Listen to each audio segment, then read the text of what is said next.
Hey everybody, this is Charlie from Anthrax, and today I'm hanging out with the one and only DJ Delz. Look at this right here. These photos. And this Oh, was in dude. Mount Vernon, you guys performed, which is right where I'm around. I grew up in Westchester County. Oh, I was, really? yeah. So, Wow. yeah. And the weirdest thing Wow. is that I can't believe I never ran into you guys. I used to even go to the Rough Rider studio. I don't even know if you know where that is, but that's in Yonkers. And Mm, it's so weird. I never would run into you guys ever. But wow. Well, I yeah. mean, most of the time, like for me, I grew up in the Bronx, and then I moved up there, like Westchester, kind of like in the early '90s, Mhm. um, and kind of stayed there until like early 2000s. Then I moved Yeah. out of state. hmm but do you remember this show? Of course.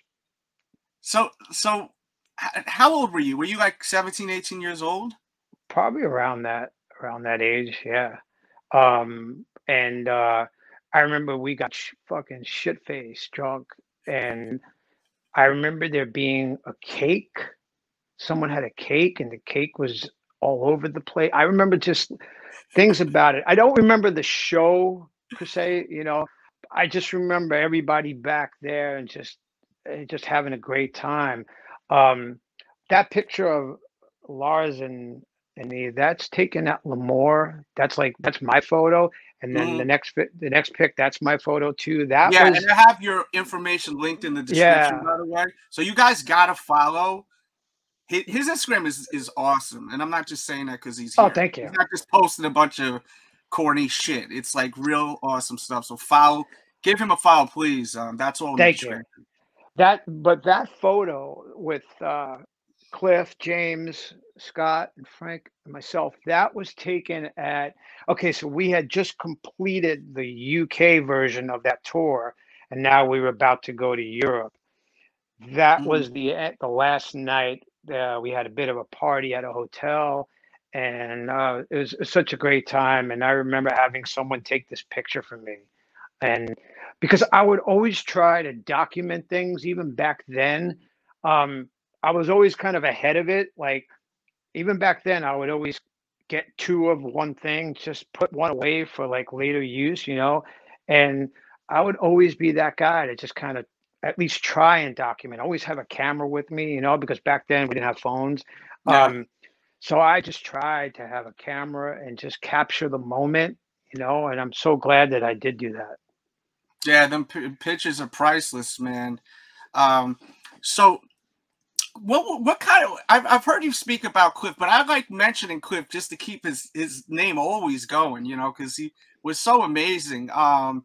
Do you have any story by any chance you'd like to share, or any thoughts on Cliff that just to keep him going? Because I mean, of course, his music's gonna live forever, but is there Well, I anything you'd think like that to share about him? I, I mean, I think the thing about the Cliff Burton legacy is like, no matter what Metallica do, the Cliff thing is always attached to it. At hmm least for me, it is. Whenever I see their name or I see them doing something, bam! It always puts Cliff's uh, name, in my memory, or his image in my memory. Um, there was some fun times, just hanging times. One of my favorite. I mean, I've always told the pancake story, but Yeah. a lot of times on the tour, we'd be playing, and Cliff would be behind the Marshalls here, like headbanging, like throughout the hmm whole show, and it was always so much fun to kind of be playing it, and you look over, and there he is. It just always gave you this. I don't know, man. It's just like we're all in this Yeah, you together. got This that this love, kind of that vibe. Yeah, support and love. love is a very important thing about it back then, because we were all on this mission, and we weren't trying to prove anything to each other, but I think we were trying to prove things to the masses. You know what I mean? Just this is what we're doing. This is what we look like. This is what we sound like. And it seemed to catch on rather quickly, especially overseas. It did. In America, I think it took a little bit longer, not a lot, but you could see the suburban, you know, kids kind of getting into it and attaching themselves to this kind of this movement or this scene that was very heavy metal based, and it was a lifestyle, you know. And I think that's the one thing about heavy metal music is if you see someone walking down the street and they're wearing an Iron Maiden or a Metallica shirt, you immediately have something in common with that person. You could stop them and mention something, and bam, you two will start a conversation. And that's the thing about this type of music, that it's always brought people together. You know, you don't have to say a word. You could just play music and you immediately have a bond. Oh yeah, especially even when like me as a fan of music, you go to the show and then you're like, oh, these are my people. Like we all here to see Anthrax, you know. Right. We may not be cut from the same cloth, but maybe the cloth next to it. You know what I mean? Like kind of, you know. So Which is it's always a important. beautiful experience.